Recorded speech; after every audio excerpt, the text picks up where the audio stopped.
이제 4월 10일 총선이 한 달 반 정도 남았습니다. 국민의힘에서는 잡음 없는 안정적 공천이란 긍정평가 속에 감동 없는 공천이란 지적이 나오고 있습니다. 한편 더불어민주당은 비명계 공천학살 논란에 당내 반발이 확산하고 있습니다. 오늘 5차 심사 결과가 나왔는데 현역 의원 3명을 사실상 컷오프했습니다. 자세한 정치권 소식 알아봅니다. 김현주 시사평론가, 최진봉 성호회대 교수 나오셨습니다. 안녕하십니까? 안녕하세요. 어서 오십시오. 오늘의 첫 번째 이슈 화면으로 보겠습니다.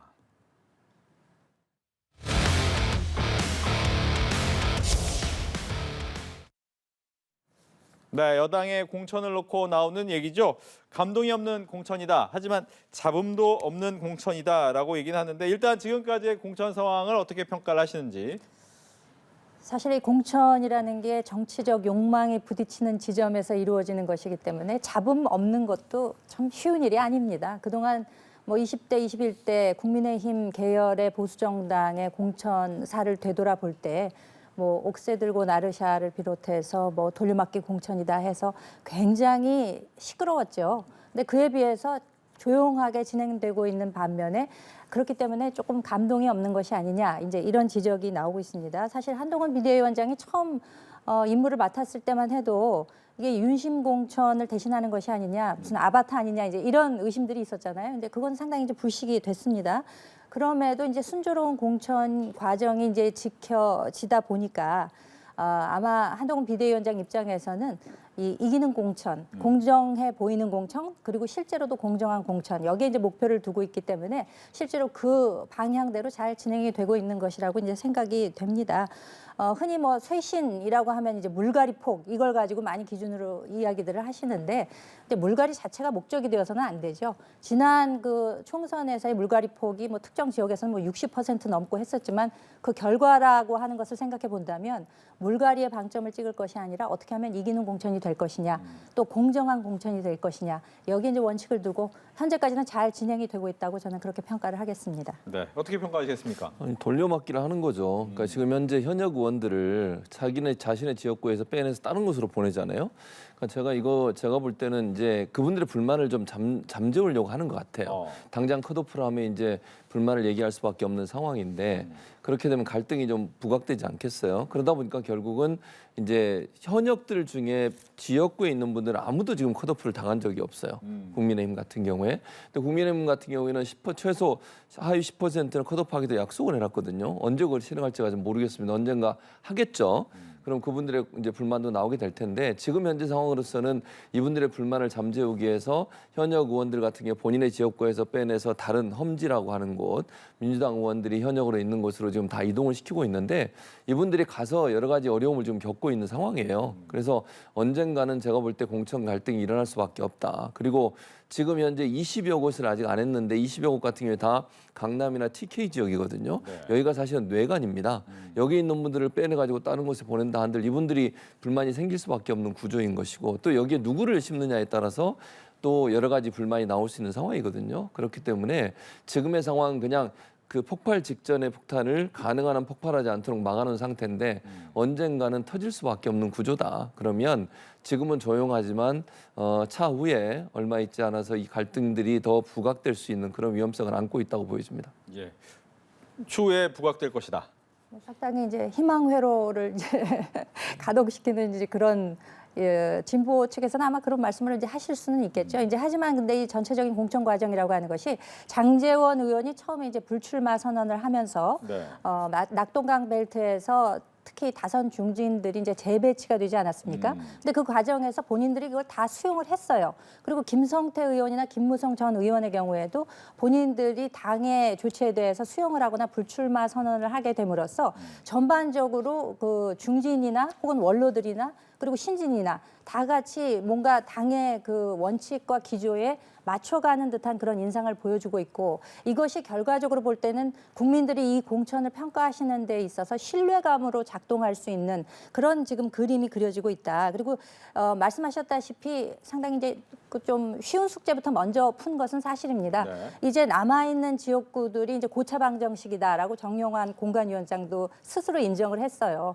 이제 이렇게 되면은 경선을 통해서 현역 컷오프 되는 분들도 나오실 것이고 아마 그 평가에 대해서는 유권자 여러분들이 보시면 국민의힘은 그래도 과거에 비해서 상당히 공천 과정이 순조로운 것뿐만 아니라 공정하고도 뭔가 시스템에 의해서 진행되는 것이다라는 느낌을 받으실 수 있을 것이라는 생각입니다. 예. 뒤에 가서 이제 민주당 얘기도 하겠지만 한동훈 위원장이 이제 오늘 공격을 했기 때문에 그 얘기는 더 안 물어볼 수는 없을 것 같습니다. 이재명 대표가 대장동과 범죄 변호사비 공천 대납했다 이렇게 또 겨냥을 했어요. 이건 어떻게 해야 될까요? 참 저는 이해를 못하겠어요. 왜 이게 무슨 발언인지 근거도 없이 이런 얘기를 하면 됩니까? 그러면 이 논리로 따지면 변호사비를 하나도 안 내고 지금 변호를 받았다는 얘기가 되는 거잖아요. 그 증거가 있습니까? 예를 들어 이재명 대표가 예를 들면 본인의 재판 관련해서 이제 변호사들을 선임을 하는데 그분들한테 변호사비를 그럼 전혀 안 주고서 변호를 했다는 겁니까? 그리고 그 대신 공천을 줬다는 건가요? 이런 식으로 얘기하시는 건 저는 대단히 잘못됐다고 생각해요. 당 대표의 직무를 하고 계시는 비대위원장께서 아무리 이재명 대표 입만 열면 이재명 대표 계속 공격하시던데 이재명 대표를 공격하고 싶은 마음은 알겠지만 확인되지도 않고 그 증거도 없는 걸 가지고서 이런 식으로 얘기하시면서 공격하는 것은 저는 지나친 행동이다 이렇게 생각해요. 저는 이러면 안 된다고 보고요.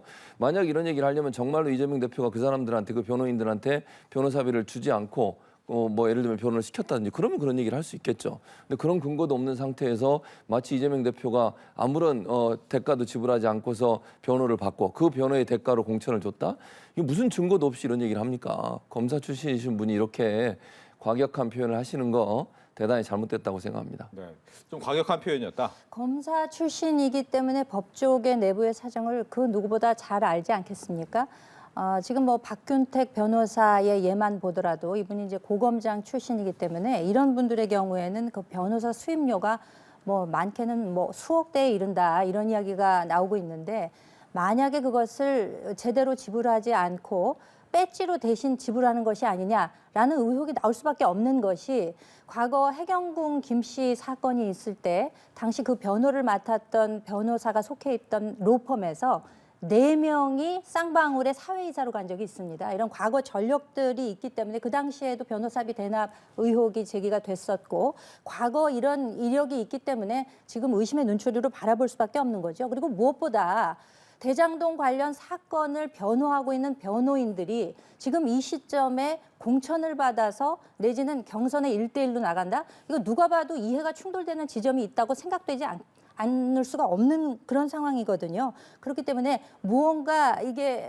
대장동식 공천의 변호사 버전이 아니냐라는 의심을 사는 것은 당연한 일이라고 저는 생각합니다. 출마는 자유지만 좀 의심을 받을 만한 행동 아니냐? 아니 이게 왜 의심을 받는지를 제가 이해를 못하겠어요. 쌍방울 변호사비 대납 문제도요. 처음에 그걸로 수사를 했지만 그거 아무 문제가 없어가지고 그냥 넘어갔어요. 그리고 다른 걸로 지금 털고 있어요. 예를 들면 이재명 대표 관련 쌍방울 관련해서는 지금 대북 송금 관련 가지고 수사를 하고 있고 변호사비 대납 문제는 이제 해명이 돼가지고 아무런 문제가 안 되는 상황이에요. 그리고 변호사들이 본인들이 출마를 하는 것 자체에 대해서 막을 수도 없는 거잖아요. 그럼 그분들은 당신은 그 변호를 하고 있으니까 나오지 마세요. 이렇게 얘기할 수도 없는 겁니다. 그리고 이재명 대표가 예를 들어서 이 사람들에게 뭐 공천을 달라고 또는 공천을 주라고 지시를 하거나 아니면 공관위원장한테 부탁을 하거나 이런 증거도 없어요. 지금 현재. 그리고 아까도 말씀드렸습니다만 이재명 대표가 이 사람들의 변호를 받는다는 이유 하나만으로 그것이 마치 이 사람들한테 사심을 가지고서 공천을 줬다는 어떤 증거도 나오지 않은 상태입니다. 그걸 가지고서 이렇게 의혹이라고 얘기하면서 저렇게 과격하게 얘기하는 게 과연 맞는 건가? 저는 도저히 이해를 못하겠어요. 만약에 그러면 한동훈 비대위원장이 하는 모든 일에 대해서 그런 식으로 계속 의혹을 제기해서 문제를 제기하면 본인은 가만히 있겠습니까? 그러니까 증거를 갖고 얘기를 하세요. 만약 얘기를 할 거면 그게 증거가 있다면 거기에 대해서 얘기할 수 있는 거지만 이런 의혹이 있습니다라고 얘기하면서 본인의 생각을 사실인 것처럼 얘기하는 것은 바람직하지 않다고 생각합니다. 네, 민주당 관련된 공천 얘기는 잠시 뒤에 다시 하겠고요. 국민의힘 얘기 계속해 보겠습니다. 김연아 전 의원이 어제 단수 추천이 됐었는데 이 공관위 결정을 비대위가 바로 제동을 걸었어요. 이 부분에 대해서는 또 어떻게 보시는지 궁금합니다. 공관위에서 이제 단수 추천 결정을 내렸다 하더라도 이제 비대위에서 통과가 돼야 이게 이제 유효한 거거든요. 근데 김연아 의원의 경우는 아마 본인은 조금 억울한 측면이 있는 것 같습니다.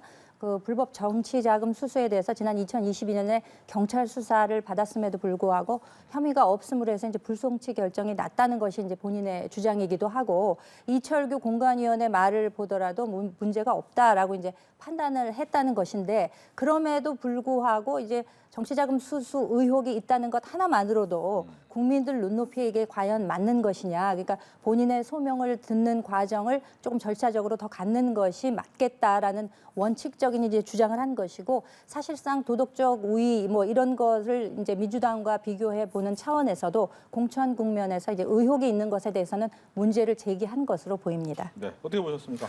저는 잘하는 행동이라고 생각해요. 그러니까 이렇게 하는 게 맞다고 봅니다. 그러니까 김연아 전 의원 같은 경우에는 지금 다시 수사를 받고 있는 상황이고 또 하나는 이분이 당에서 징계도 받으셨어요. 근데 당에서 징계도 받고 그다음에 수사를 받고 있는데 단수 공천을 받는다는 게 국민들은 좀 납득하기 어렵지 않겠습니까? 100번 양보해서 경선이라도 한다면 또 모르겠어요. 그러니까 본인이 주장하는 것처럼 아직 모든 게 끝나지 않았으니까 거기에 대해서 죄인으로 취급할 수 없는 부분이 있어서 그렇다고 치면 근데 그런 분이 단수 공천을 받는다는 건 좀 상식적으로 이해하기 어렵잖아요. 경쟁자가 있었음에도 불구하고 단수 공천을 받는다고 하는 것 자체는 당에서 징계를 또 안 했다면 모르겠어요. 당에서 징계까지 받으신 분이 단수 공천 받는 거 이건 저는 문제가 있다고 생각해요. 그래서 비대위원회에서 이 문제를 제기하고 다시 돌려보낸 것은 잘한 행동이다. 국민적 관점에서 봤을 때 이런 분이 단수 공천 받고 후보가 돼가지고 국민의힘의 후보로서 활동을 한다고 하면 국민의힘 전체에도 부정적 영향을 미치지 않겠어요. 그런 점들을 본다고 하면 저는 비대위의 결정이 바람직했다 이렇게 생각합니다. 예. 또 이제 국민의힘에서 충남 예산 홍성에서 4선을 하고 있는 홍문표 의원이 경선 안 나가겠다라고 얘기를 했어요. 이게 어떤 의미입니까? 지금 그 강승규 전 대통령실 시민사회 수석하고 이제 경선이 치러질 입장이었는데 네. 이분이 이제 4선을 하신 분입니다. 연세도 상당히 되셨고 정치 경륜이 굉장히 많이 쌓이신 분이죠. 그런데 이제 과거 낙선 경력이 3번 정도 있게 되면 30% 페널티 규정이 있습니다. 그렇게 되면 경선에 나간다 한들 결과가 어느 정도 보이는 것이 아니냐 아마 이런 것을 근거로 해서 이제 본인이 경선에 나가지 않겠다라고 결정을 내린 것으로 보이고요. 네. 이것은 뭐 지난 그 김성태 의원이나 혹은 김무성 전 의원이 그 다선 중진 내지는 원로로서 당을 위해서 뭐 헌신하는 결정을 내렸다 이렇게 이제 판단할 수 있을 것이고 또 이에 대해서 오늘 한동훈 비대위원장도 경륜이 있는 정치인이자 선배의 결정을 존중한다 이런 말로 이렇게 또 좋게 평가를 해줬기 때문에 뭐 전체적으로는 좋은 모양새가 된 것이 아닌가 그렇게 생각이 됩니다. 예, 이 부분도 같이 들어볼게요. 그러니까 강승규 전 수석은 여러 가지 논란이 좀 많았잖아요. 사전 선거 운동 때문에 이 홍문표 의원께서 이분을 선관위 고발까지 했어요. 그러니까 대통령 시기에 나눠주고 이런 문제가 논란이 돼가지고 명함도 배부하고 이런 문제가 그래서 아직까지 거기엔 결론이 나지 않았고 그래서 홍문표 의원이 그런 얘기까지 했어요. 강승규 전 수석의 의혹에 답을 못 들었다는 얘기까지 했거든요. 그 부분은 문제가 있다는 부분 지적하는 것 같아요. 그러나 대세가 이미 강승규 전 수석 쪽으로 기울었다고 판단하신 것 같아요. 그러니까 홍문표 의원의 입장에서는 경선을 한들 네. 뭐 결과가 이미 나와 있는 것으로 보여지기 때문에 이제 친윤 중에 친윤이라고 할 수 있잖아요. 대통령실에서 근무를 하셨고 수석으로 또 일을 하셨으니까 그런 점으로 본다고 하면 홍문표 의원이 판단하기에는 경선을 한들 특별한 변화가 있을 수 없고 본인이 경선에 탈락할 가능성이 높기 때문에 친윤 공천의 어떤 모습을 그냥 받아들일 수밖에 없는 상황이다. 이런 부분들이 결국 경선 포기의 이유가 되지 않았나 그렇게 생각합니다. 알겠습니다.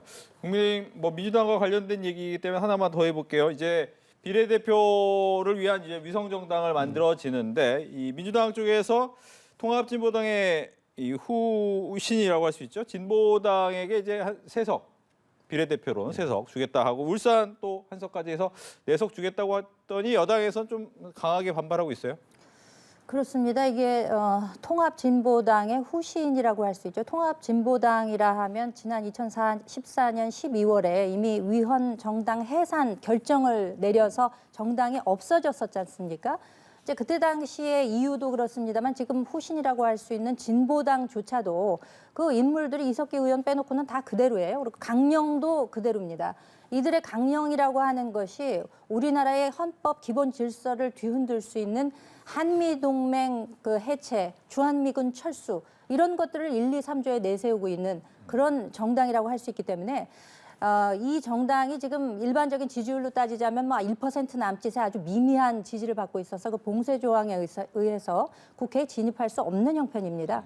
그런데 국회 문을 활짝 열어준 것이라고 할 수 있죠. 소위 얘기하는 그 종북 세력들에게 그 비례대표 3석 그리고 이제 울산 북구를 얘기하고 있죠. 지역구 1석을 이렇게 배정을 해서 최소 4석입니다. 이보다 많아질 수 있습니다. 그렇게 되면은 지난 2012년에 그 한명숙 총리하고 이정희 당시 두 분이 이제 짬짬이 하셔가지고 굉장히 많은 의석수를 통진당이 확보했던 그때의 데자뷰가 떠오르면서 과연 이들이 국회에 진입할 수 있도록 이렇게 하는 것이 온당한 처사인가를 지금 지적하고 있는 것입니다. 네. 일반적인 뭐 소수의 대표자들을 함께하는 것과는 좀 다르다라고 보고 있는 부분인 것 같아요. 그 저는 일단 진보당이 뭐 여러 가지 뭐 이게 지금 현재 한동훈 비대위원장이나 여당에서 얘기하는 내용에 맞는지는 모르겠어요. 저는 진보당을 잘 모르기 때문에. 근데 민주당에서 진보당이나 이제 예전에 이제 기본소득당 이런 당들과 함께 연합을 하는 것은 소수 정당에게 의미를 주는 것이고 지금 현재 진보당은 당으로 선관위에 등록이 돼 있는 상태에서 운영을 하고 있습니다. 그건 불법이 아니죠. 그리고 진보당 의원이 현재 현역 의원이 한 명 있습니다. 지역구에서 나온 전주에서 당선이 된 그렇기 때문에 만약에 정말 헌재 해산 명령을 받은 건 통합진보당이고요. 진보당은 그 이후에 만들어진 정당이에요. 만약 이게 뭐 정당으로서 활동을 할 수 없는 상황이거나 친북 뭐 좌파 뭐 친북 좌파죠 소위 예를 들면 그런 정당이라고 하면 만약 또다시 해산을 해야 되겠죠. 그러나 지금 상황에서는 선관위 정식 등록이 돼서 활동하고 있는 정당에 대해서 그렇게 매도할 수 없다고 저는 봐요. 그럼 문제가 있으면 법적으로 문제를 제기해야 되겠죠. 그냥 보여지는 것 예전에 통합진보당에 있었던 사람들 여기에 들어왔으니까 그게 문제라고 이렇게 얘기하는 건 저는 그건 좀 맞지 않다고 보고요. 만약에 정말 국민의힘이 그렇게 생각하신다고 하면 해산 명령 다시 하도록 법적인 조치를 취하시든지 그렇게 하는 게 맞다고 생각해요. 그러니까 이 정당이 정말로 뭐 만약에 그 북한을 추종하거나 북한과 함께 한다고 하면 민주당 함께 할 수 없겠죠. 그러나 민주당에서 아마 지금까지 판단한 것으로 봐서는 현재 선관위에 등록된 정식 정당이고 그 정당에서 현역 의원을 한 명을 배출한 상황이기 때문에 그 자체로 크게 문제가 있다고 보지 않은 것 같아요. 근데 만약의 경우에 제가 아까도 전제로 말씀드렸습니다만 그게 문제가 있다면 법적 절차를 통해서 이 세력도 이 정당도 그런 문제가 있다는 것을 확인받아야 되고요. 그 전까지는 법의 테두리 안에서 활동하고 있는 정당에 대해서 일방적으로 이렇게 얘기하는 것은 타당하지 않다고 생각합니다. 알겠습니다. 첫 번째 이슈 이렇게 봤고요. 두 번째 이슈로 넘어가겠습니다.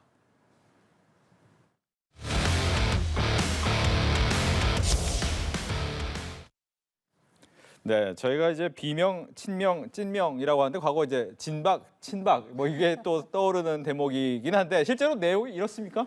저는 아니라고 생각해요. 네. 예를 들면 오늘 발표된 것만 제가 얘기를 해볼게요. 오늘 발표된 전략공천 지역구 보면 양이원영 의원이 컷오프 됐어요. 뭐 누가 보나 양이원영 의원은 친명이라고 볼 수 있잖아요. 이분 컷오프 됐죠. 그다음에 박범계, 또는 강훈식 이런 의원들이 단수공천 받았는데 이분들이 친명입니까? 지금까지는 친명으로 알려진 분들이 아니에요. 이분들 같은 경우에는 친문에 가깝죠, 어찌 보면. 그리고 박범계 의원은 아시는 것처럼 문재인 정부 때 법무부 장관까지 하셨던 분이고요.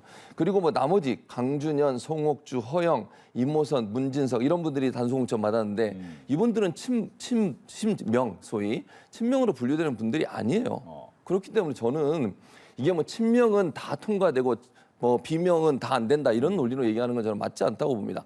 예를 들어서 친명 중에 되는 사람도 있겠죠. 또는 뭐 비명 중에 되는 사람도 더 많을 거라고 저는 봐요. 그런 상황이기 때문에 이게 무슨 기준 자체가 이재명 대표와 친하거나 이재명 대표와 가까운 사람만 공천이 되고 이재명 대표와 가깝지 않은 사람은 다 공천이 안 된다 이렇게 하면 안 된다고 생각해요. 예를 들면 고민정 의원도 마찬가지 개념이고요. 그러니까 여러분들 중에 또 뭐 강원도 지역이나 파주 지역에 있는 분들도 친명으로 분류되지 않았지만 단수 공천 받았어요. 이런 상황이기 때문에 저는 특별히 이게 물론 기준 중에 일부가 뭐 친명 중에 공천을 받는 사람이 있고 비명 중에 공천 못 받는 사람도 있을 수 있겠죠. 그러니까 기준 자체가 다 친명 비명으로 갈라지는 것은 아니다. 그렇게 생각합니다. 예, 어떻습니까? 그래서 이번 민주당의 총선 전략이라고 하는 것이 과연 이기는 그 공천을 하려고 하는 것이냐 내지는 정말 자기 사람을 심으려고 하는 것이냐에 대한 의구심이 지금 일반적으로 밖에서 보기에는 너무나 팽배하거든요.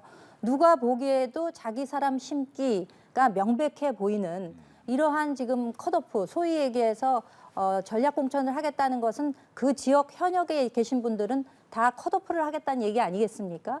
그리고 뭐 지금 그 유령 여론조사라고 하는 것들 그런 내용들을 보면은 그 현역에 계신 분들은 이름도 아예 그 문구에 넣지도 않고 소위 얘기하는 친명으로 분류되는 분들에 대해서는 상세한 설명을 부가적으로 해서 그 여론조사의 효용성을 상당히 낮추는 이러한 여론조사를 실시한 것만 보더라도 너무나 이번에는 그 찐명, 소위 얘기해서 친명을 넘어서는 찐명을 제 사람 심기를 하겠다라는 이것이 공천의 전략이 아닌가라고 생각될 수밖에 없는 이런 공천을 지금 하고 있다라고 평가하겠습니다. 네. 보면 이제 오늘 권노갑 상임고문뿐만 아니라 전날 같은 경우에도 뭐 전 국회의장이라든가 아니면 국무총리, 전 국무총리 같은 민주당 출신의 인사들이 이거 잘못된 거 아니냐라고 지적이 나온단 말이에요. 이틀 동안. 이건 어떻게 됩니까? 그러니까 이제 원로들이 이렇게 얘기하시니까 이재명 대표도 뭐 그분들의 마음을 뭔가 받아들이고 이해한다라고 얘기를 했어요. 근데 저는 이렇게 생각합니다. 그분들 입장에서는 이제 본인들의 계파라고 하거나 본인들과 함께 의원 생활했던 분들이 좀 있어요. 그런 분들에 대한 불편함이 표현됐다고 저는 보거든요. 그러니까 현역 의원들 중에 컷오프 되거나 아니면 오랫동안 정치 활동하면서 다시 이제 예전에 전 의원으로 있다 도전하신 분들 중에는 계파별로 봐서 예를 들면 전에 이제 그 대표를 하셨거나 아니면 뭐 총리를 하셨던 분들 그런 계파에 속해 있는 분들이 좀 있어요. 예를 들면 또 권노갑 정대철 이분들 같은 DJ계라고 볼 수 있는 거잖아요. 근데 그쪽에서 했던 분 중에 몇 분이 또 이렇게 탈락된 분들이 있거든요. 아마 그런 분들에 대한 불편함을 표현하신 거라고 저는 생각을 해요. 네. 뭐 어쨌든 원로들이 저는 우려를 표명한 것에 대해서는 뭐 민주당 입장에서는 좀 더 잘 새겨드려야 될 필요는 있다고 생각합니다. 그러나 공천이라고 하는 것이 늘 그 떨어진 분들은 불만이 있고 또 이럴 수밖에 없는 거잖아요. 공천에 누가 100% 만족한 사람이 있겠습니까? 누가 됐든 본인이 공천에서 탈락의 대상이 되는 순간 다 거기에 대해서는 불복하고 공정하다고 생각하지 않는 게 일반적이기 때문에 중요한 건 공천관리위원회가 공정성을 가지고서 규준에 맞게 했다고 하면 그런 어려움이 있더라도 뚫고 나가야 되는 수밖에 없어요. 저런 의견들을 다 들어주면요. 공천 못합니다. 그러면. 뭐 불만들 다 있는데 그 불만들 하나하나 다 들어서 하게 된다고 하면 그럼 공천이 어떻게 진행이 되겠어요. 그러니까 저는 원칙을 가지고 하면 된다고 생각해요. 그리고 민주당이 워낙 이제 의원들이 많잖아요. 169명인데 현재까지 169명이나 되는 사람들 중에 바꿔야 되는 퍼센테이지가 있고 지금 민주당 같은 경우에는 하위 30%까지는 또 페널티를 주고 있잖아요. 이런 부분들이 작동하다 보니까 아무래도 이제 불만들이 나올 수밖에 없고 또 본인들과 가까운 사람들이 있는 분들 입장에서는 한 소리 한 소리 하시게 되는 건데 어쨌든 이런 소리가 나오는 것 자체가 좋은 건 아니지만 그럼에도 불구하고 불가피한 면은 없지 않다 이렇게 생각합니다. 네, 이재명 대표 역시도 환골 탈퇴 일환이다. 그리고 사퇴 자꾸 얘기하지만 사퇴하라고 하면 1년 내내 사퇴할 수밖에 없다라고 하면서 이제 아마 이 부분에 대해서는 본인의 의지를 관찰할 것으로 좀 보이긴 합니다. 본인의 의지를 관철하실 겁니다. 전부터 쭉 그렇게 저는 이제 생각을 했었는데 네. 황골 탈퇴라 하면 그런데 여기서 그 이재명의 민주당으로 황골 탈퇴하는 거를 얘기하는 거겠죠. 혁신이라고 하면 본인이 제사를 깎아야 되는데 남의 가죽으로 가죽 점퍼를 만든다 뭐 이런 이야기도 어떤 분이 오늘은 하셨더라고요. 오죽하면 원로분들이 나서셨겠습니까? 김무성 의원이 경선에 나가서 그러니까 출마를 하겠다라고 했다가 가만히 보니까 당이 그 공천 시스템에 따라서 잘 되고 있고 후배들이 알아서 하는데 나는 이제 그만 물러나겠다 하고 물러나셨잖아요. 그러니까 원로분들의 그 눈높이라는 게 그런 겁니다. 지금 민주당의 원로분들이 하시는 말씀은 아까 원칙을 가지고 하면 된다고 말씀하셨는데 그 원칙이 흔들린다는 거예요. 민주주의가 훼손되고 김대중 노무현의 민주당의 정통성을 깨트리고 있다고 지금 지적을 하고 있는 거거든요. 이분들이 오죽하면 나서셨겠습니까? 지금 뭐 전 국회의장을 비롯해서 그 당의 원로들 그리고 전 총리들까지 나서서 한 목소리를 내고 계시는데 이에 대해서 듣고 그냥 이해했다. 라고 넘어가면 과연 당이 앞으로 어떻게 될지 제가 외부에서 보기로도 상당히 걱정이 되는 지경입니다. 걱정해 주셔서 고마운데요. 걱정 안 하셔도 되고요. 왜냐하면 이분들이 이런 얘기 하는 거 가지고 다 듣게 되면 공천 못 해요. 어떻게 공천을 합니까? 그러니까 이 사람 저 사람이 한마디 한마디 하는 걸 가지고 다 공천에 개입 반영을 시키고 이러면요. 어떤 기준이 없어지는 거예요. 그러니까 중요한 건 저는 아까도 말씀을 드렸습니다만 물론 이제 김현주 평론가나 보수 진영 입장에서는 이재명 대표가 다 한다고 생각하시지만 공천관리위원회가 하는 것이고요. 이재명 대표가 예를 들어서 무슨 개입을 해가지고 본인을 따르는 사람들이 이 사람들만 다 공천을 줬다면 문제지만 아까 제가 말씀드린 것처럼요. 이번에 단수 공천 받은 사람 중에 대부분은 다 비명계예요. 그리고 실제로요. 민주당 내에 친명계라고 하는 그룹이 그렇게 많지 않습니다. 현역 의원들 중에는요. 그러니까 21대 지난번에 그 총선 이루어질 때는 다 친문계들이 주로 많이 있었잖아요. 그분들이 현역 의원들이에요. 근데 그분들 입장에서 이제 다시 단수 공천 받는 오늘 발표된 건 거의 현역 의원들이 단수 공천을 많이 받았거든요. 현역에서. 그러니까 중요한 건 경쟁력이고 거기서 이길 수 있느냐 못하느냐의 문제라고 저는 생각해요. 그러니까 이분들이 얘기하시는 거를 뭐 저는 뭐 존중하지만 그럼에도 불구하고 이런 얘기하는 것이 다 공천에 반영되면 정말 이 사람 저 사람 한마디씩 하게 되면 공천 못합니다. 그리고 김무성 전 대표가 그렇게 얘기하시는 걸 저는 진심으로 받아들이고 싶지만 여러 이제 얘기들도 많이 있어요. 그렇게 될 수밖에 없는 여러 상황들이 있지 않겠냐. 그렇게 반발하시더니 갑자기 입장을 바꾸고 김성태 전 의원도 그렇게 반발하시더니 갑자기 입장을 바꿨어요. 무슨 내막이 있는지 모르겠지만 그분들이 진심으로 그랬었기를 바라겠습니다. 알겠습니다. 여기에서 하나만 더 할까요? 이 추미애 전 법무부 장관, 전현희 전 국민권익위원장 그리고 이현주 전 의원이 여전사 3인방이 됐어요. 3인방이 됐는데 문제는 뭐 앞서 얘기했지만 뭐 꼭 친명 비명 이건 아니겠지만 추미애 전 법무부 장관 같은 경우에는 한동훈 현재 비대위원장이나 윤석열 검찰총장 당시에 굉장히 이제 많은 힘을 실어준 거 아니냐라는 비판이 나오고 있고 이현주 전 의원 같은 경우에도 친문계에서 굉장히 싫어하는 인물 중에 하나인데 이 세 명을 3인방으로 내세운 이유가 있을까요? 근데 이 세 분을 그럼 제가 이렇게 물어볼게요. 이 세 분이 친명인가요? 그렇게 생각하는 사람 아무도 없어요. 그러니까 추미애 전 장관은 문재인 정부 때 물론 윤석열 대통령의 각을 세웠죠. 그러니까 저는 저 세 분의 공통점은 윤석열 대통령을 강하게 비판하는 분들이에요. 어허. 그 공통점이에요. 그러니까 추미애 전 장관은 뭐 여러 가지 논란이 있긴 합니다. 예를 들면 지금의 윤석열 정부가 탄생하게 된 어떤 일조를 한 게 아니냐 이런 비판도 있고. 그렇죠. 근데 추미애 전 장관이 그럼 친명은 아니라고 저는 봐요. 그리고 뭐 전현희 그러면 전 권익위원장이 친명입니까? 아니죠. 이현주 전 의원은요. 입당을 다시 복당을 했지만 친명계라고 볼 수 있는 사람들이 아니에요. 예를 들면 예전부터 이재명 대표와 가깝거나 잘 알고 있거나 연관이 있거나 이런 분들이 아니고 지금 추미애 전 장관 아시는 것처럼 윤석열 대통령과 각을 세우면서 계속 싸웠던 분이고 전현희 전 국민권익위원장은 어떤 분입니까? 이분이 윤석열 정부 들어서 계속 그 자리를 지키고 있다가 여러 가지 어려움이 있었고 부딪혔지 않습니까? 이현주 지금 전 의원 같은 경우에는 이제 최근 들어서 윤석열 정부에서 각을 세우면서 계속 강한 비판의 목소리를 내는 사람들이고요. 그러니까 세 분의 공통점은 현 정부에 대한 비판의 뭐랄까요 강도가 세다. 또 현 정부와 각을 세면서 맞섰던 분들이다 이런 이미지라고 생각해요. 그러니까 아마 민주당이 저 세 분을 고려하는 것은 이 윤석열 정부의 정권 심판론이라고 하는 현재 프레임을 좀 더 강화시키려는 의도가 있는 것 같고 그걸 적극적으로 내세울 수 있는 방법 중에 하나라고 생각해서 세 분을 아마 전략 공천을 하려고 하는 게 아닌가 저는 그렇게 봅니다. 기세는 참 좋습니다. 뭐 여전사 3인방 또 누구는 뭐 트로이카 뭐 이런 이야기도 하시고 임전무퇴의 정신으로 임하겠다. 이제 소위 얘기해서 이재명 대표를 지켜줄 수 있는 호위무사로서의 전투력을 갖춘 분들이라고 이제 저는 생각이 되는데 그러면 경쟁력이란 차원에서 한번 생각을 해보죠. 추미애 전 장관의 경우 뭐 보수의 어머니다라는 이제 별칭까지 있는 분이긴 합니다만 지금 이분이 서울시에 상당히 여러 지역구에 여론조사를 돌려지고 있는 것을 알고 있어요. 그분을 대상으로 해서.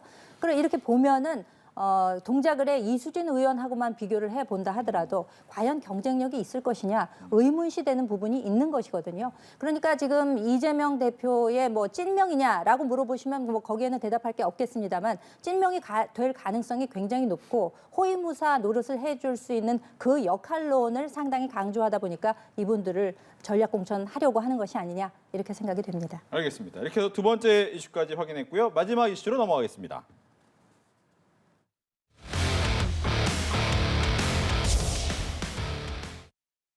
네, 제3지대가 이삭줍기에 나설 수 있을까라는 부분이 될 텐데요.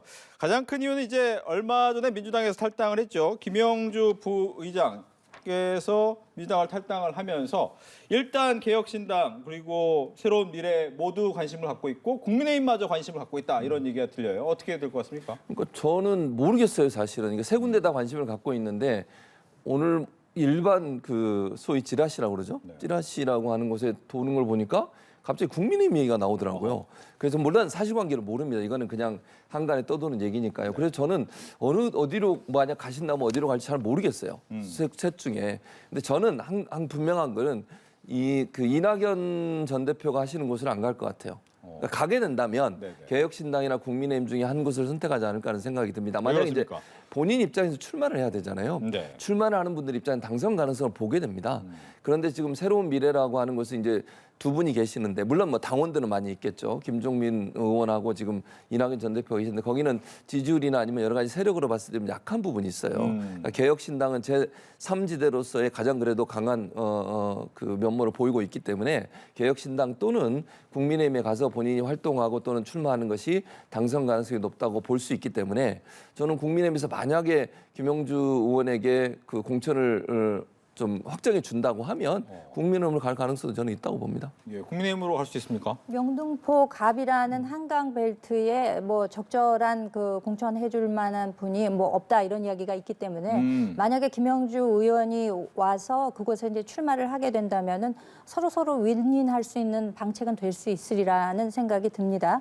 그런데 지금 현재 민주당의 내홍 상황이 매우 심각한 상황이기 때문에 지금 뭐 세 가지로 분류를 할 수 있을 것 같습니다. 일단은 그 현재 당에서 본인이 부정의하다라고 생각을 합니다만 그래도 남아서 나는 경선에 한번 도전을 해보겠다. 그렇게 해서 내가 불이익을 받는다 한들 이거 정치적 명분으로 삼겠다라는 대의를 추구하는 예를 들면 뭐 박용진 의원이라든지 송갑석 의원 이제 이런 분들은 당에 잔류를 하실 것 같고 네.